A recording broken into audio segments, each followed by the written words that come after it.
கல்லீரல் சார்ந்த ஒரு டிசீஸ், ஒரு பிரச்சனைகள் வருது அப்படின்னு சொன்னா அதுக்கு என்ன தீர்வு அப்படின்னு ஐயா கிட்ட கேட்டு அதுக்கு அற்புதமான விளக்கம் சொல்ல போறாரு. ஐயா நீங்க சொல்லுங்க, இன்னைக்கு கல்லீரல் சார்ந்த பிரச்சனை வர்றதுக்கு உணவியல் முறை மாறி போச்சு, வாழ்வியல் முறை மாறி போச்சு. அதே மாதிரி சரிவிகித உணவு இல்லை, நிறைய ஜங்க் ஃபுட் இருக்கிறாங்க, ஃபாஸ்ட் ஃபுட் இருக்கிறாங்க, போதை பழக்கங்கள் அதிகமாக பயன்படுத்துறாங்க. இப்படி பல்வேறு காரணங்கள் கல்லீரல் சார்ந்த பிரச்சனைக்கோ இல்லை கல்லீரல் சார்ந்த பிரச்சனை உருவாவதற்கோ இது ஒரு முழு காரணமா அமையுது. இப்போ அந்த பிரச்சனைகள் வந்துருச்சு. அதுக்காக பாத்தீங்கன்னா சித்த மருத்துவத்தில் பாத்தீங்கன்னா மூலிகைகள் எடுத்தோம் அப்படின்னா கீழ நெல்லி கொடுக்கலாம், வெள்ளை கசலாங்கண்ணி கொடுக்கலாம். அதுக்கப்புறம் பாத்தீங்கன்னா இன்னும் நிறைய மூலிகைகள் இருக்கு, நம்ம கொடுத்துட்டே இருக்கலாம். மூக்கரட்டை இது மாதிரி எல்லாம் சொல்லிட்டு போயிட்டே இருக்கலாம். எக்கச்சக்கமான மூலிகைகள் இருக்கு. இப்போ அந்த மூலிகையை தவிர்த்து நிறைய மூலிகைகள் பார்த்துட்டோம். அந்த மூலிகையை தவிர்த்து ஒரு பற்பமோ செந்துரமோ இப்படி போனோம் அப்படின்னா சித்த மருத்துவத்துல அப்படி எடுக்கும்போது கல்லீரலும் சரியானோம், அதே சமயத்துல கிட்னியை பாதிக்க கூடாதுன்னா நீங்க என்ன மருந்தை தேர்ந்தெடுத்து கொடுப்பீங்க? ஐயா, மூலிகை சித்தர்கள் சொன்னது பொய் கிடையாது, உண்மை. மூலிகைகளை சாப்பிடலாம்.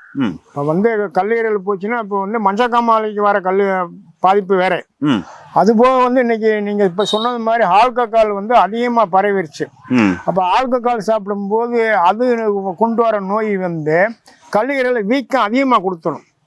அப்ப கல்லீரல் வீக்கம் அதிகமா கொடுத்தா என்ன ஆகும், அவருக்கு எந்த இடத்துல சொல்றீங்களோ அங்க பூரா குழி விழுகும். அப்படியே ஒரு குழி மாதிரி விழுகும். அப்ப அந்த குழி மாதிரி விழுந்துருச்சுனாவே அவருக்கு கல்லீரல் பாதிப்பு.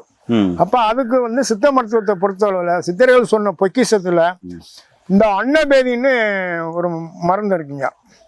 இதுதான் அன்னபேதி. இந்த அன்னபேதின்னு ஒரு மருந்து இருக்கு. இந்த அன்னபேதியை வாங்கி 3 நாளைக்கு இரும்பு செம்பளத்துல ஊற வச்சு நம்மளுக்கு என்ன சாறு தேவையோ, இப்ப வாழைப்பூல அரைச்சு புடம் போடலாம், கத்திரிக்காயில அரைச்சு புடம் போடலாம், மாதுளம்பழம் சாறு எடுத்து புடம் போடலாம். அந்த மாதிரி புடத்தை போட்டு இத யாரு சித்த மருத்துவத்துல செய்யறாங்களோ அவங்க எடுத்து ஒரு 3 நாளைக்கு சாப்பிடணும்யா. யார் இந்த மருந்து செய்யறாங்களோ அவங்க எடுத்து சாப்பிடணும். அப்ப அவங்க அந்த 3 விரல்ல எடுக்கும் போது அவங்கள சாப்பிட சொல்றீங்க குறிப்பா?